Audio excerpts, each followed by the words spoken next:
panjenenganipun para sepuh lan para kadang-kadang pangudi kawruh budaya wonten ing Sanggar Durung Saluka ugi pangudi kawruh babagan sekawan agami sugeng panggihan kaliyan dalu manjingipun riyaya Idul Fitri kepareng samangke kula kaliyan kadang-kadang winjing wonten ing sisih kula Bapak Sugiyo Darasan Bapak Dayati kepareng badhe ngaturaken rerpen ingkang jumbo kaliyan mangayu bagya lumampahipun dinten riyaya Idul Fitri 1446 Hijriah. Ing pramila samangke mugi dadosaken renanging penggalih lan ugi saged dados paturaken dhatengipun para putra anggen kula panjenengan budaya ingkang ageng.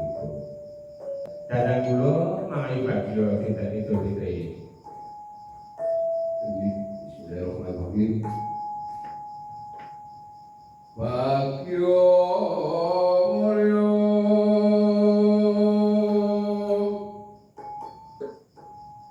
dinten Idul Fitri. Bagyo mulya dinten Idul Fitri. Sanak kadang dulur pawong mitra.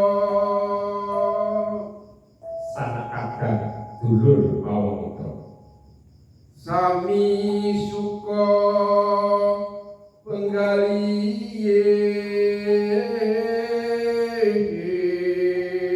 Sami suka penggaliye. Uyuk rukun satuku ngraketake silaturahim. Uyuk rukun satuku ngraketake silaturahim. Apura ing apura luhur batin tulung. Apura ing apura lahir batin tulus. Lebur kang katubutan. Ngebur kang kalubutan. Budidaya murid sampurnaning diri. Budidaya murid sampurnaning diri. Allah paring nugraha.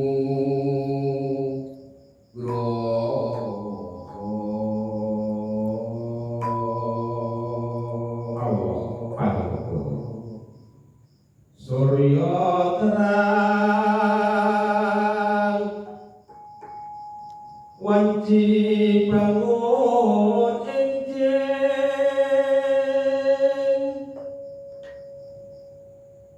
kadang muslim sami tata-tata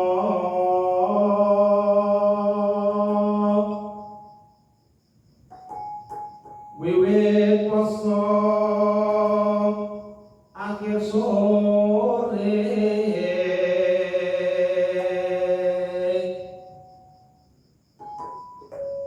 jagat fitrah lumuhun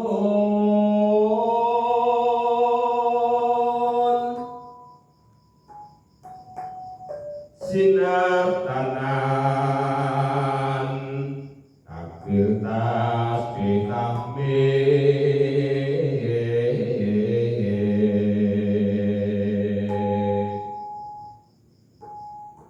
awang-awang ngumandang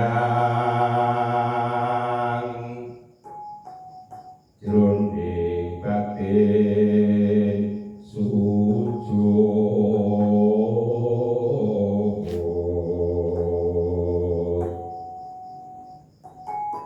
pasrah marang Gusti Allah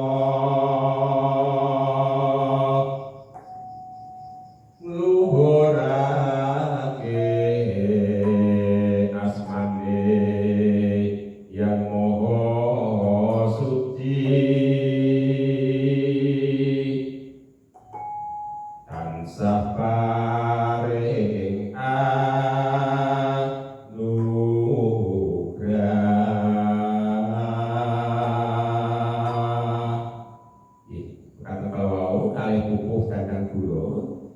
ingkang saperlu kula panjenengan badhe ngrawuhi wulan Syawal nggih riyaya dinten Idul Fitri.